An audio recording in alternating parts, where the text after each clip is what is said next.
How many hours of your life have you spent waiting for a ferry? How many times have you crossed Puget Sound?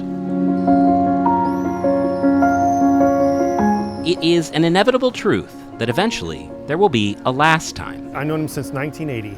And someday, your family and friends will gather to say goodbye. We go on family vacations with them and so forth, mostly boating. Jerry Layton is talking about his friend Larry Weiss, who passed away in February at the age of 81. A husband and father, Larry lived so many moments of his life out on the water, surrounded by those he loved. I guess I have to say hello to people over there. Israel Ortiz is married to Larry's youngest daughter, Shelley. He's brought all these folks together at the Bremerton Ferry Dock for a final voyage to the place Larry loved the most.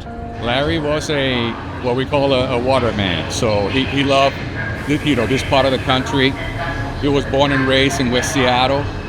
And the summers he just spent it, out in the water. And it's the fact that we're doing the burial here at sea. They're able to do that thanks to a unique program on the Washington State Ferries. Families can apply for a permit to lay a loved one to rest on many of the routes that cross the Sound. There are about 200 ceremonies every year.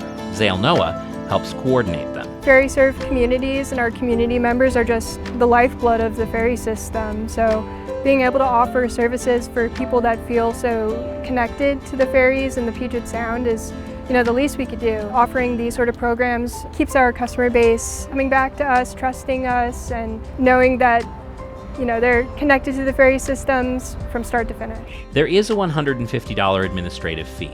Noah says it standardizes a process some private companies were offering. People send messages after the fact just thanking for the service being offered, and I really enjoy connecting and talking to people about why it's special to them in the first place.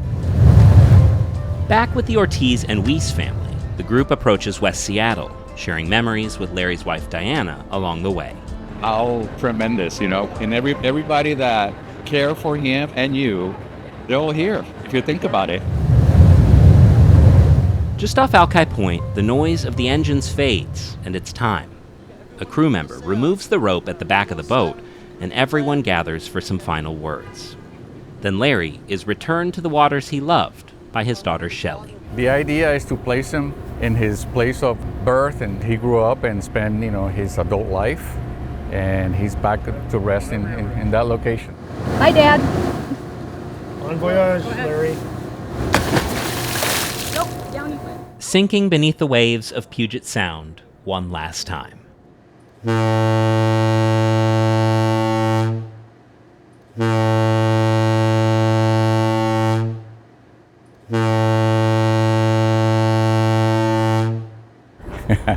Yeah, he went out with a splash, and that's how he used to joke about that, because he was a big guy, and every time he jumped in the water, he made a big splash. The fact that the horn of the ferry boat blew, I think he really would have loved that. He would have loved that a lot. With that, the engines rumble back to life, and it's on to Seattle. Ferry staff did a wonderful job positioning the ferry where it's supposed to be. It happens that when we drop him off, that it's exactly the area that he used to hang out in the boat when he was a kid.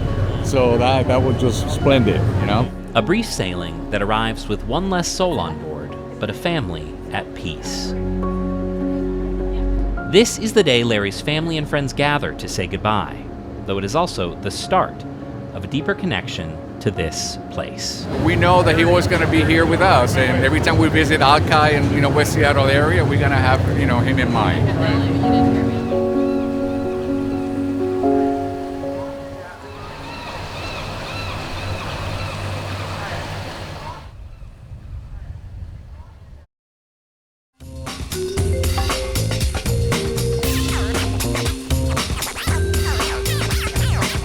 Watch City Stream Tuesday nights at 7 on the Seattle Channel, or find us anytime online at seattle.gov.